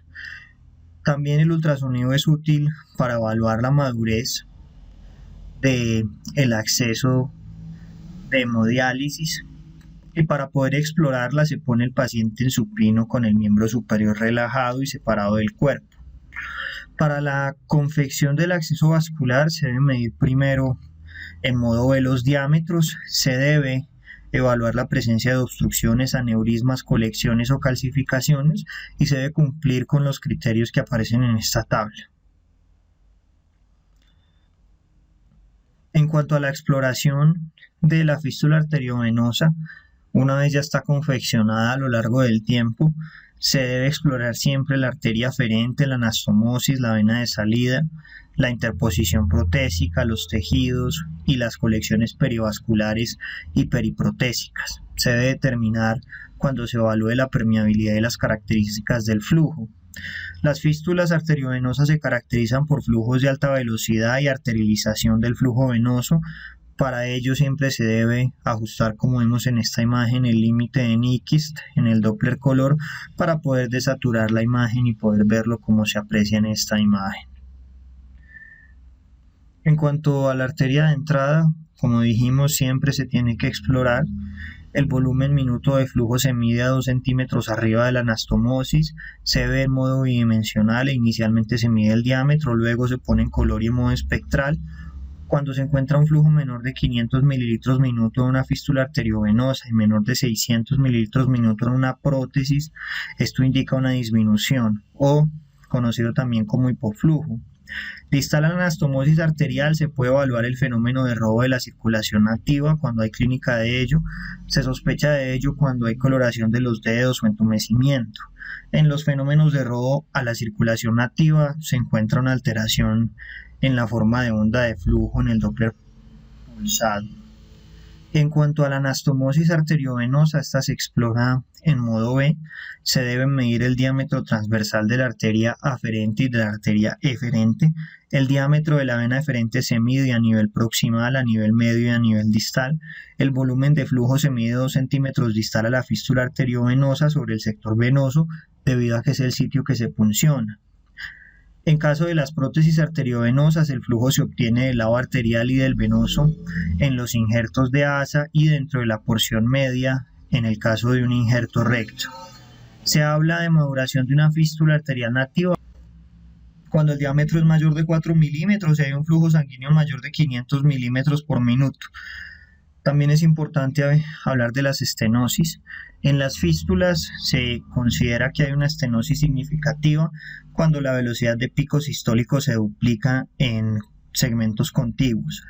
El flujo venoso debe evaluarse hasta la subclavia, también en la cefálica, en la basílica, y en la tabla se ven los criterios para poder diagnosticar una estenosis. Una reducción de la luz vascular igual o mayor del 50%, que es el más relevante.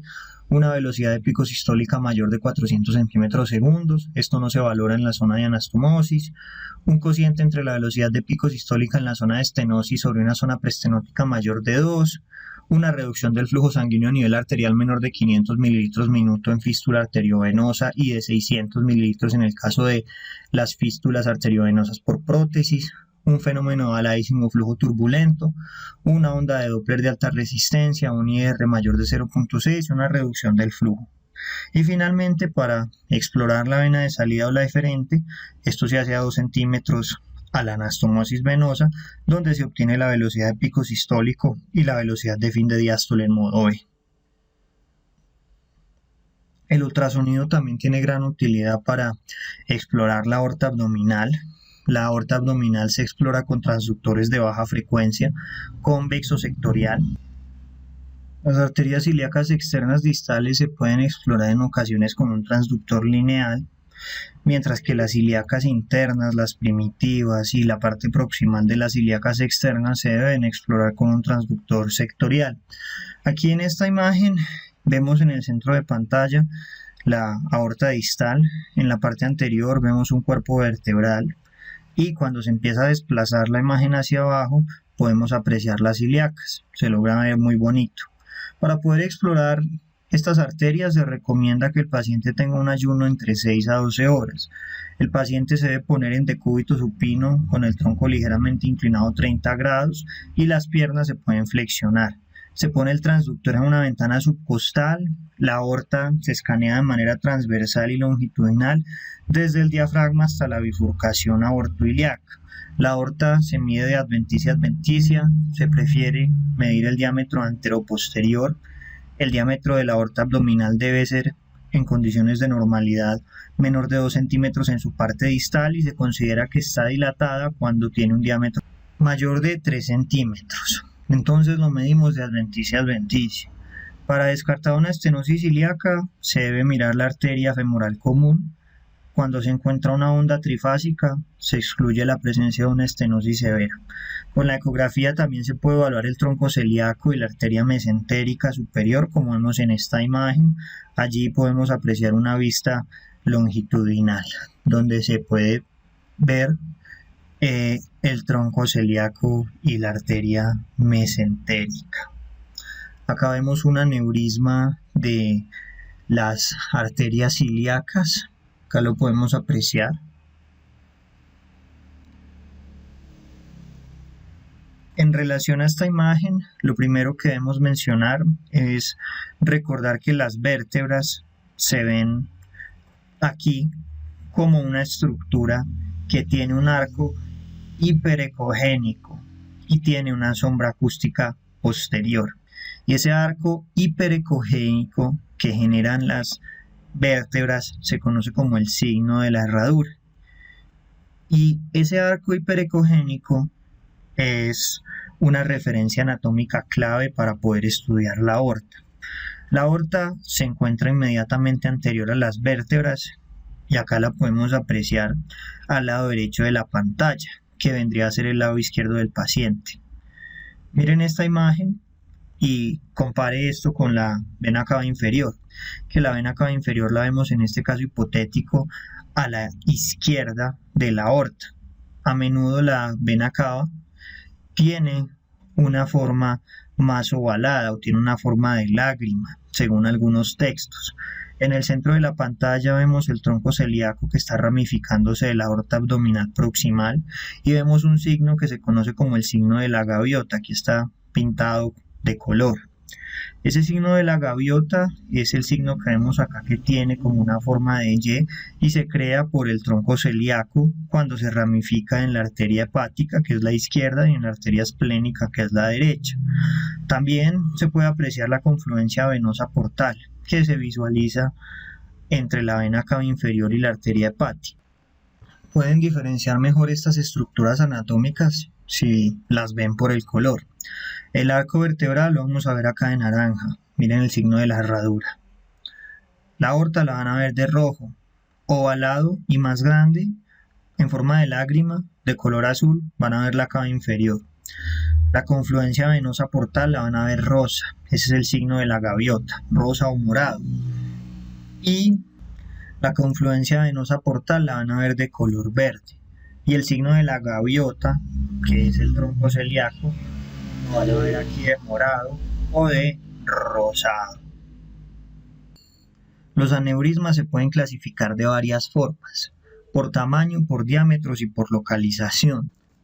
Se habla que los aneurismas tienen un tamaño pequeño cuando tienen aproximadamente una medición de 3 a 3.9 centímetros, mediano de 4 a 4.9 y grande mayor de 5.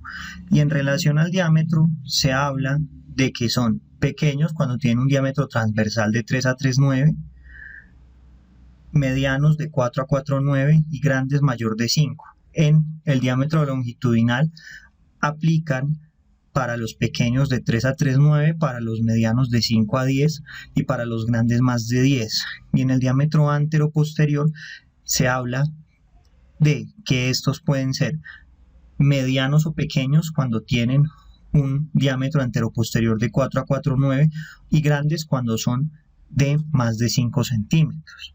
Según su localización pueden ser suprarrenales, yuxtarrenales o infrarrenales, que representan más del 90%.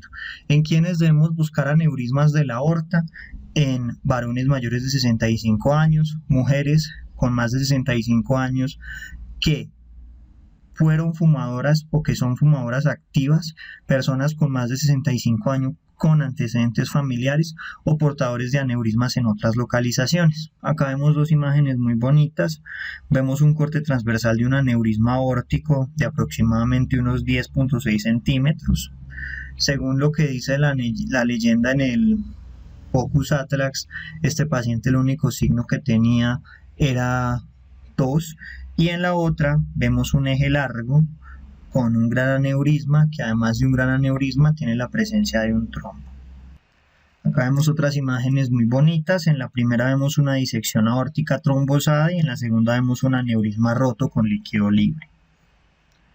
A nivel abdominal también podemos ver la vena hepática media, que se caracteriza por un patrón espectral bifásico, que lo vemos aquí a la izquierda, y en la derecha vemos la vena porta, que tiene un patrón continuo y ondulante que alterna con la respiración. El ultrasonido también sirve para poder hacer una exploración ecográfica de las arterias renales.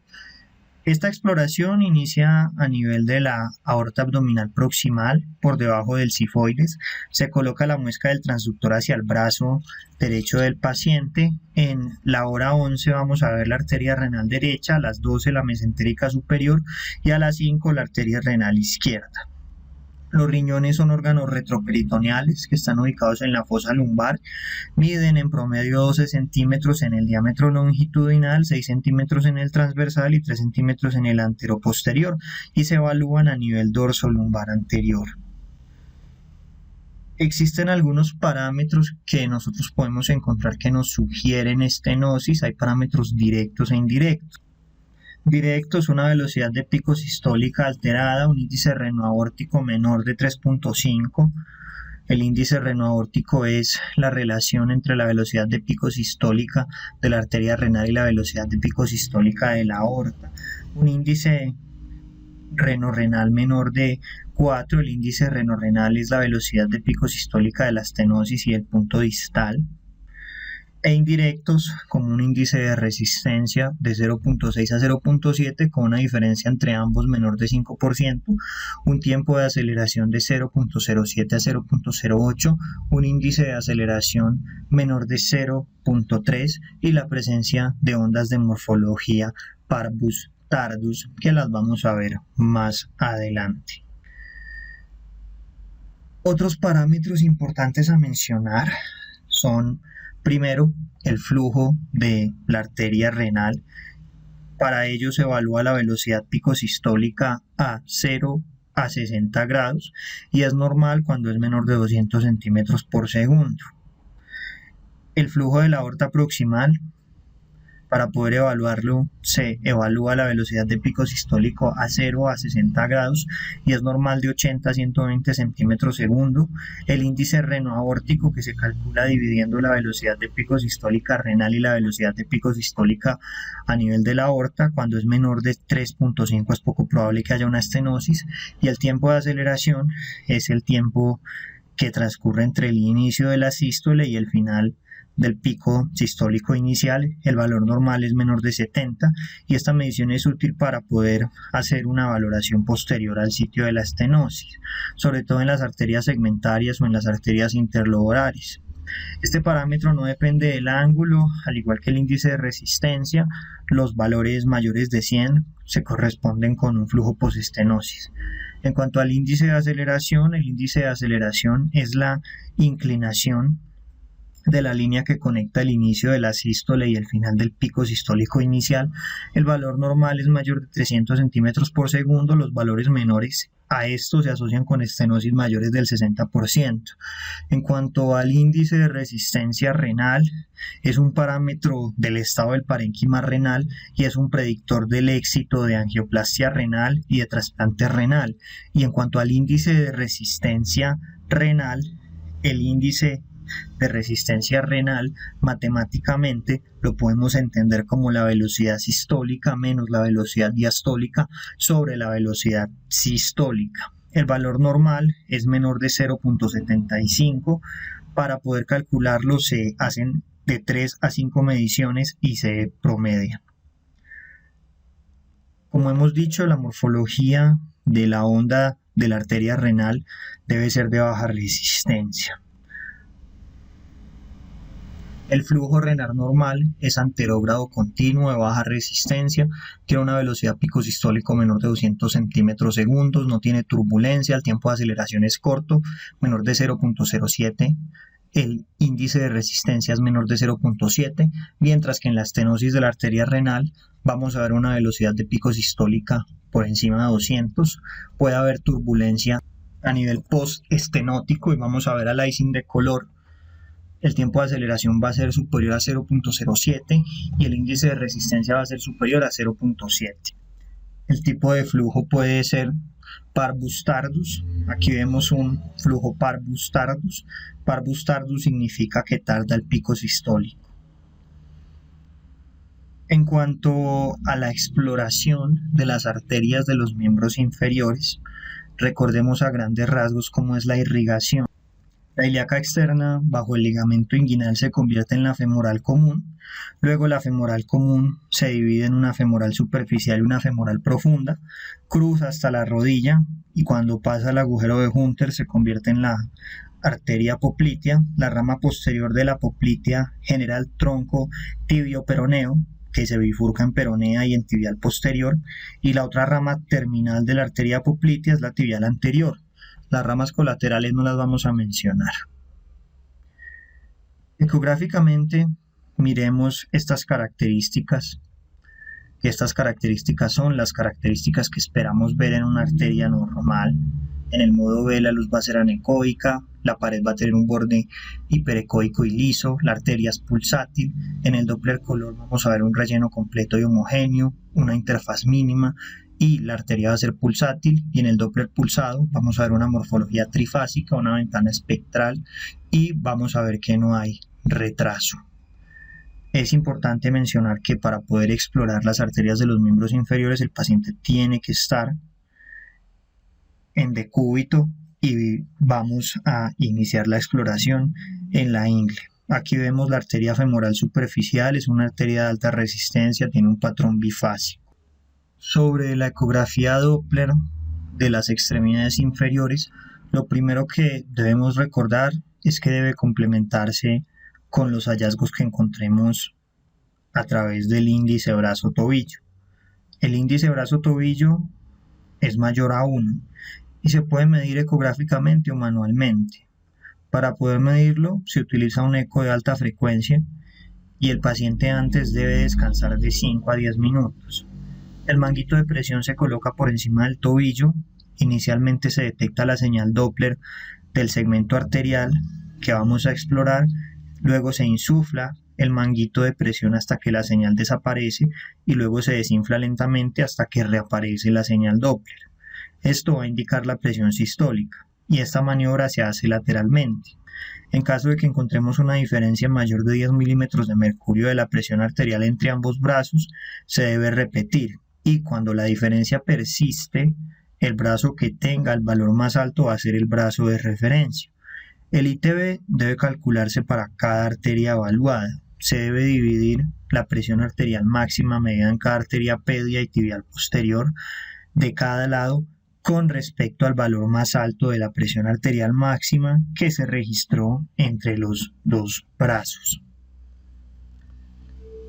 Las estenosis de las arterias de las extremidades inferiores se pueden graduar. Se habla que no hay estenosis cuando la onda es trifásica y la velocidad de pico sistólica es menor de 150 con un ratio menor de 2 y hay un Doppler distal a la estenosis normal porque no hay estenosis. El ratio, recuerden que es la velocidad de pico sistólica de la estenosis y la velocidad de pico sistólica preestenosis. Se habla que la estenosis es leve, menor o igual a 50% cuando la velocidad de pico sistólica está entre 150 a 200, pero todo lo demás es normal. Se habla de estenosis moderada cuando es del 50 al 75%, donde se va a encontrar una velocidad de pico sistólica de 200 a 380 centímetros por segundo, un ratio de 2 a 3.9. La onda puede ser monofásica con pérdida del componente de flujo reverso. Y distal a la estenosis, la onda va a ser monofásica y va a haber una ligera reducción de la pulsatividad. Se habla de estenosis severa cuando la velocidad de pico sistólica es mayor de 380 centímetros segundo, el ratio es mayor de 4. El Doppler distal a la estenosis tiene una onda monofásica dampleada o amortiguada. Hay un retardo en el tiempo de pico sistólico mayor o igual a 100 y hay una reducción de la pulsatividad. Y se habla de una oclusión del 100% cuando no se detecta flujo a nivel de la estenosis y a nivel distal hay un mayor aplanamiento del pico sistólico y una onda monofásica.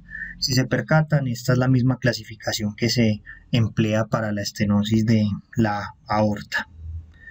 Otra grabación de las estenosis de las arterias de las extremidades inferiores la pueden ver aquí en pantalla. Cuando una arteria de la extremidad inferior es normal, se ve una curva trifásica, eventualmente bifásica, sin ensanchamiento espectral. Cuando la estenosis es menor del 20%, hay irregularidades de la pared con curvas normales sin ensanchamiento del espectro. Cuando las estenosis son del 20 al 49%, hay curvas normales y ensanchamiento espectral. Aumento de la velocidad de pico sistólica más del 30% en relación a lo normal. Cuando la estenosis es del 50 al 99%, la curva es monofásica, hay un aumento de la velocidad de pico sistólica superior al 100% y hay ensanchamiento espectral. Y cuando hay una oclusión, hay una ausencia del relleno con color y del flujo Doppler pulsado. Finalmente, la ecografía también sirve para encontrar aneurismas de las arterias de las extremidades inferiores. Estos se buscan a lo largo de todo el miembro, se mide el diámetro máximo del aneurisma en sentido antero-posterior. Se considera un aneurisma cuando hay una medición mayor de 15 milímetros o hay una pérdida del paralelismo de las paredes del vaso con un diámetro que excede 1.5 veces el diámetro normal esperado. Los aneurismas popliteos suelen ser bilaterales en el 50% de los casos y en un 40% de los casos se asocian con aneurismas de la aorta. En la imagen podríamos ver un signo que es el signo que vemos acá, que se conoce como el signo del yin-yang. Con esto finalizamos esta breve charla. Muchas gracias.